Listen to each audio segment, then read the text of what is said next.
Welcome to the Cabral Concept, where board-certified naturopath and integrative health practitioner Dr. Cabral shares how he was diagnosed at the age of 17 with a life-altering illness and given no hope for recovery. It was only after studying and traveling all over the world did he discover how to combine ancient Ayurvedic healing practices with state-of-the-art naturopathic and functional medicine to fully rebalance the body and re-energize it with life. It's time to discover how to get well, lose weight, and finally feel alive again. And now, here's your host, Dr. Cabral.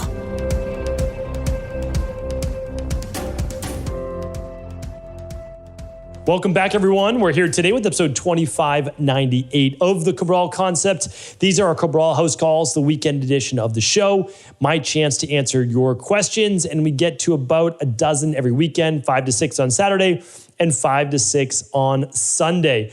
All things, as I say, wellness, weight loss, anti-aging. I'm just opening up my big Word document. For those of you who tune in on a weekly basis, you know that I don't do any prep work for the show because honestly, if I were to do prep work for every question, it would probably be an hour or so for every question because that's what it usually takes to ask all the right questions of an individual. Do a little research if I need to do any research, and then have a really long explanation of what may be going on, and as well as what labs they may want to run, and then if not, what protocols they may complete. But what I'd love to be able to do is share with you about 25 years of experience now, overseeing hundreds of thousands of appointments, and just try to give you a great place to start. So no medical advice, no medical treatment plans, medical cures, or medical diagnosis are being given, but I hope that you understand that I'm going to always do my best for you, and I'm going to give you an alternative to what you might be hearing right now from your conventional medicine doctors. And that's okay. It's not like they have bad ideas. They're looking out for you as well. I just want to share with you a different perspective that you may not be getting. All right, so let's dig in. First question here is from Ryan. Ryan says, "Hi, Dr. Cabral. Love your podcast and your equilife products too. My question is for my father. He has ESRD because of untreated hypertension. For everybody out there, ESRD stands for end-stage renal disease, which is basically the kidneys are failing. And the kidneys, they filter all of the blood in your body, and they help with waste products, excreting what ultimately will be urine from the body, etc. Okay, so his BP was 284 over 165, his last trip to the ER. He gets dialysis. He eats relatively good for a 65-year-old, lots of fruits and vegetables. He likes beef, chicken, and pork. He's not overweight, small belly. Sorry, just wanted to give you as much info as possible. Ever since he started dialysis in years before, his uncontrolled blood pressure in return gave him CKD and now ESRD. He feels so wiped out afterwards and gets cramps in the back of his legs and feet, maybe something revitalizing a little and replenishing him, and maybe electrolyte products or shakes of your line. Love the podcast. So incredibly grateful to have stumbled upon your podcast." Thank you, Ryan, for writing in. I appreciate you. And, let's see if we can give your dad some help. So when you have blood pressure of 284 over 165, all right, so high is 135 over 85. Right, that's high. So systolic is the top number. Don't want it over 135. Really don't want it over 130. And that's the systolic. And then the diastolic is the bottom number. And you don't want that over 80. So his is that's uncontrolled high blood pressure. I'm assuming he's on medication. I'm assuming he's on diuretics. It's super challenging to help the kidneys if the blood pressure is this uncontrolled. It's so high right now. So the number one thing that you can do is work with your conventional medicine doctors to lower that blood pressure as quickly as possible. I can't give you any medical advice, but again, we need to figure out what's going on. Is it high levels of cortisol, high levels of stress? He's not overweight, but there might be high levels of omega-6s and not of omega-3s, but he might not be able to take the daily omega support because maybe he's on blood thinner. So it's there's so much life-threatening medical-based issues right now that you really have to work with medical. And then obviously, can we incorporate longer fasting? I don't know, because again, you have to get the permission from medical doctors. But I'd be using proteolytic enzymes. I'd be doing prolonged fasting. I would be doing more. I have a whole podcast on blood pressure, but I'd be doing, again, I'm not saying that everybody should do a green juice fast or like a fruits and veggie only fast. But people that are in this type of condition where the kidneys aren't even working, you have to be so careful with protein. This gets so nuanced because whenever I say like, hey, cut out meat for a little while, people are like, meat's the most nutritious thing in the world. And like, meat is not a religion, okay? Like, meat is not a religion. It's not God, right? It is food, and we're using food to help heal people. And so you have to understand is that meat is the hardest thing to break down. Higher levels of protein can affect someone when they have end-stage renal disease. So people oftentimes, and this is really important for our IHPs to hear, and I know a good amount of our audience are health practitioners in general. You cannot stop your mission of teaching true health and wellness just because there are people out there who want to scream from the fences that, meat, you don't know what you're talking about, meat's the most nutritious thing in the world, et cetera. I eat meat. I try to explain that to people, and then they're like, well, you eat meat, then why are you saying anything bad about it? I'm like, no. It's who are we talking about right now, right? We're not talking about the whole world. We're also talking about levels of that. Some meat is good, 2 pounds a day. No, not good. Can you get away with everything in your 20s? Yeah, you absolutely can. Can you get away with everything at 65 years old? Not even close, right? So, Ryan, keep on keeping on. Work from both a natural health perspective as well as the conventional medicine, and let's make sure that your dad gets the dialysis. And again, at end stage, you might need kidney transplant, but like let's keep on keeping on. But remember, have to fix the high blood pressure to make sure that even new kidneys would be able to function. All right, we're absolutely pulling for you, Ryan. All right, Kenzie's up next. My boyfriend is getting deviated septum fixed. They want him on antibiotics because of its surgery. Any tips for supporting the gut during? Any thoughts on the surgery?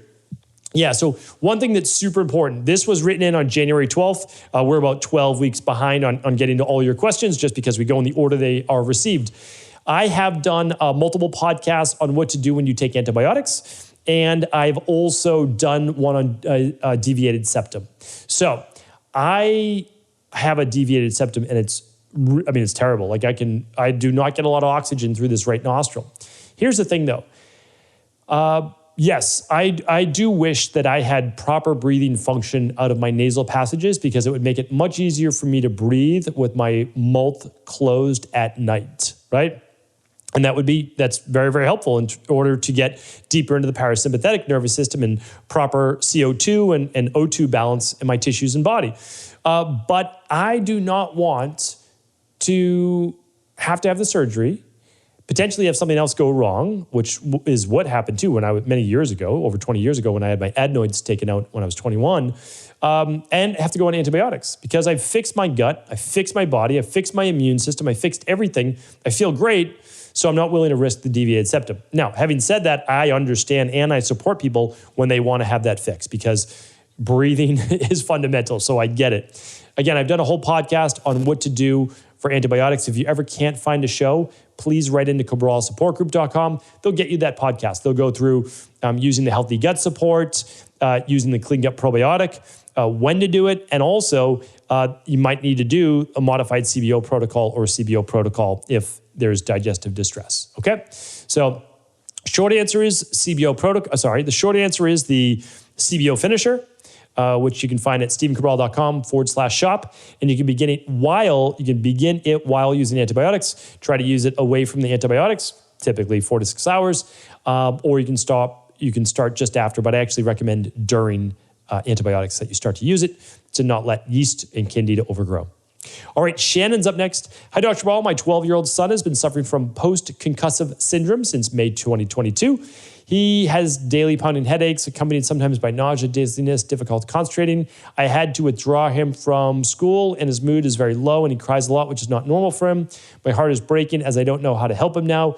We've seen a chiropractor, osteopath, functional medicine practitioner, naturopath, and acupuncture, cranial sacral therapy, massage, and tried so many different things such as essential oils, food eliminations, high-dose omega-3, magnesium, homeopathic remedies. His sleep is poor, and he is not himself in so many ways. I feel like this nightmare will never end. What am I missing? Please give me hope that this will get better. Okay, so I'm very sorry to hear about your son, and especially at 12 years old, we really feel for all children in our practice, for sure. So here's what we know. These post-concussion syndrome or symptoms can last for a while. until the inflammation really subsides. So it seems like you are absolutely on the right path. What you want to do is just make sure there are no blockers. Blockers are things like heavy metals. Blockers are things like food sensitivities, gut dysfunction, imbalance on electrolytes. All of those things are blockers.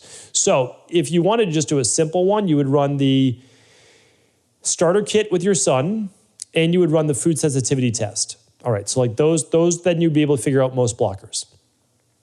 Omega-3s, I absolutely agree with. Magnesium, I absolutely agree with. I would use full spectrum magnesium or common magnesium, and I would use a product called magnesium threonate that we typically don't use. We only use it for brain-based needs. I would use potentially a little bit of liquid melatonin. Now, again, you're as parent, you get to decide. That's your role. You always make the right call.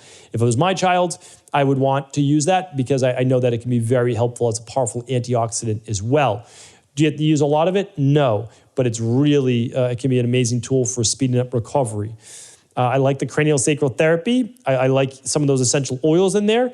I would make sure he's taking a daily activated multi or the daily nutritional support. He would only need 1 scoop, not 2 scoops of that. And he would only need 2 capsules of the daily nutritional support, not 4 capsules, because that's the adult dosage. I would, what else would I look into? Make sure his gut is healthy. So the daily probiotic support, or again, looking at that first, run that starter kit first. I think you're doing a lot. And I think sometimes, unfortunately, it's time. And I know that it's been almost a year, but you're still under the year mark and you'll get there. Keep hope alive. You will get there. No doubt about it. You'll get there for sure. All right. Leora is up next. You get breath work, biofeedback. Those things are 2 great, Shannon as well. All right. Leora is up next. My 22-month-old son has been diagnosed with severe congenital neutropenia with the mutation of the ELANE gene. We are currently investigating whether it is cyclic or not. Is there anything natural I can do to boost his neutrophil levels? Moreover, he has chronic ear infections. Every time he has a virus, he gets an ear infection. Of course, the doctors always want him on antibiotics, but I found that onion juice works well to clear up an ear infection. However, is there anything I can do to prevent the ear infection occurring in the first place? His doctor believes it is fluid buildup that doesn't release due to the architecture of his ear. Okay, well, all of that's absolutely possible. Like all of that's possible. So, all right, let's go through it. Severe congenital neutropenia with a mutation of the ELANE gene. All right, so again, I want to share with you a couple things. For people out there who don't know what neutrophils are, neutropenia, neutrophils, neutropenia means not a lot of production of a specific white blood cell called a neutrophil. So if you don't produce a lot of neutrophils, that means you're going to be more susceptible to infections of all kinds. Okay, so that's basically what congenital neutropenia means. Congenital means born with. It's part of the ELANE gene that you're speaking of. Now, there's some silver lining here. This usually resolves itself. Again, so here's the thing. I want to let you know that this is not my expertise. So I just want to share that with you, and I'm always honest. Not my expertise in severe congenital neutropenia.